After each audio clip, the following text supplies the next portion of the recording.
সম্মানিত এলাকাবাসী, সম্মানিত ব্যবসায়ী ভাইয়েরা, দোকান মালিক সমিতি, এই কলাবাগানের বাসিন্দারা যারা আছেন তাদের উদ্দেশ্যে দুটি কথা বলছি।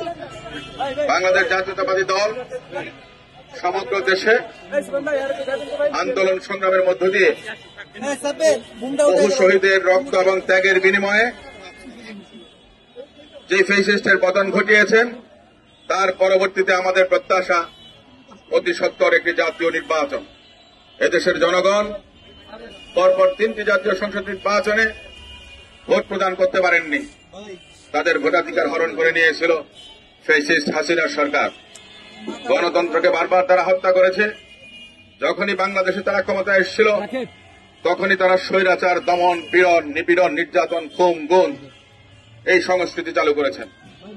আমরা বাংলাদেশে নতুন রাজনৈতিক বন্দোবস্ত, নতুন রাজনৈতিক সংস্কৃতির জন্য রাজপথে সামাজিক বলেন, পারিবারিক বলেন, প্রতিষ্ঠান বলেন, প্রশাসন বলেন, পুলিশ প্রশাসন বলেন, বিচার প্রশাসন বলেন, বিচার বিভাগ বলেন, সব জায়গায় আমরা সংস্কার চেয়েছি। আমাদের দলের নেতা জনাব তারেক রহমান রাষ্ট্র সংস্কারের 31 দফা দিয়েছিলেন 2023 সালে। সেটা ছিল 2016 সালে বেগম খালেদা জিয়া ঘোষিত রূপকল্প 2030, যেটা বাংলাদেশের জনগণের ভাগ্য উন্নয়নের জন্য, বাংলাদেশ রাষ্ট্রকে গণতান্ত্রিক ধারায় ফিরিয়ে আনার জন্য, আইনের শাসন প্রতিষ্ঠার জন্য, সুশাসন প্রতিষ্ঠার জন্য, নাগরিকদের সুবিধার জন্য সেই সংস্কার কর্মসূচি দিয়েছিলেন। অনেকে সংস্কারের নামে কালক্ষেপণ করে জাতীয় সংসদ নির্বাচনকে অনেক দূর পর্যন্ত নিয়ে গেছেন। অতীত স্বৈরাচারের পতনের 6 মাসের মধ্যে নির্বাচন হওয়া উচিত ছিল। আগামী ফেব্রুয়ারি 2026-এ যদি নির্বাচন না হয়, এদেশের স্বাধীনতার সার্বভৌমত্ব বিলীন হবার আশঙ্কা আছে। সেই গণতন্ত্রের জন্য লড়াই সংগ্রাম আমরা করেছিলাম। 15 বছরে বাংলাদেশ জাতীয়তাবাদী দল সহ শরিক দলের, বিরোধী রাজনৈতিক দলের হাজার হাজার নেতাকর্মী খুন হয়েছে, গুম হয়েছে। জুলাই আগস্ট অভ্যুত্থানের সময় হাজারের উপরে ভাই বোনরা আত্মাহুতি দিয়েছেন। তাদের রক্তের সঙ্গে এই সরকার যেন প্রতারণা করতে না পারেন, কিংবা কোন ষড়যন্ত্রকারী মহল যেন তাদের এই ত্যাগকে ভুলুণ্ঠিত করতে না পারেন, সেজন্য আমরা এখনো রাজপথে আছি। আমরা আগামীতেও থাকব। এদেশের মানুষের অধিকার আদায়ের জন্য আমরা সাধারণ জনগণকে সঙ্গে নিয়ে সব সময় রাজপথে সোচ্চার থাকব। আপনারা দেখেছেন কেউ কেউ নির্বাচন করতে চান।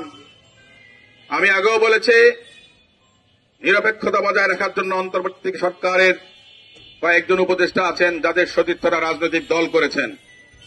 তাদের ত্যাগকে আমরা সম্মান জানাই, শ্রদ্ধা জানাই। বৈষম্য বিরোধী আন্দোলনে যারা নেতৃত্ব দিয়েছেন তাদেরকে আমরা সম্মান জানাই। কিন্তু তাদের মধ্যে কেউ কেউ উপদেষ্টা হয়ে আপনার ভোটার হয়েছেন, কোনো আপত্তি নাই। কিন্তু অত্যন্ত দুঃখজনকভাবে জনগণের উদ্দেশ্যে, সাংবাদিক বন্ধুদের উদ্দেশ্যে বলতে চাই, একজন উপদেষ্টা গত 2 সপ্তাহ আগে এই ধানমন্ডি নিউ মার্কেট, কলাবাগান, হাজারীবাগে 144টি মসজিদ, মাদ্রাসা, মন্দির, পীরের মাজার, দরগায় অনুদান দিয়েছেন প্রায় 10 কোটি টাকার উপরে।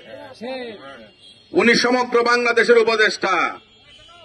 যদি দিতেন সমগ্র ঢাকা শহরে দিতেন, সমগ্র দেশে দিতেন। উদ্দেশ্য প্রণোদিত ভাবে শুধুমাত্র ঢাকা 10-এর যতগুলো প্রতিষ্ঠান আছেন সেখানে অনুদান দিয়েছেন।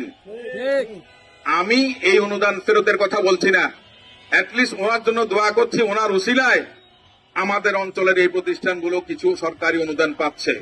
কিন্তু ওনার যে অসৎ উদ্দেশ্য, সুস্থ রাজনৈতিক চিন্তা করার মানুষ এই কাজ করেন না। এটা অনৈতিক, এটা অনৈতিক।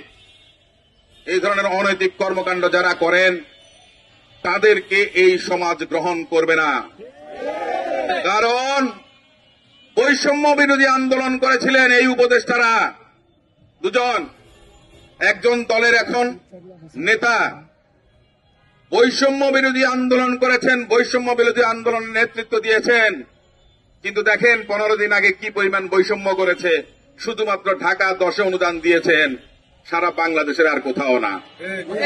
তার আগে তিনি বিভিন্ন জেলায় 5 কোটি 7 কোটি টাকা ওনার মন্ত্রণালয় থেকে অনুদান দিয়েছেন, কিন্তু কুমিল্লার মুরাদনগরে দিয়েছেন 450 কোটি টাকা। তার পাশে আরেকটি উপজেলায় দিয়েছেন ওনার আরেক সহকর্মী হাসনাত আব্দুল্লাহর উপজেলা, সেখানে 380 কোটি টাকা। এই ধরনের অসৎ উদ্দেশ্য নিয়ে যারা রাজনীতিতে আসেন তাদেরকে দেশের জনগণ প্রত্যাখ্যান করবে। কারণ পতিত স্বৈরাচারের যারা ছিলেন তারা যেমন প্রত্যাখ্যাত হয়েছেন, যারা রাজনীতিতে ঢোকার আগেই ব্যবসার আগে চুরি শিখে বলে না,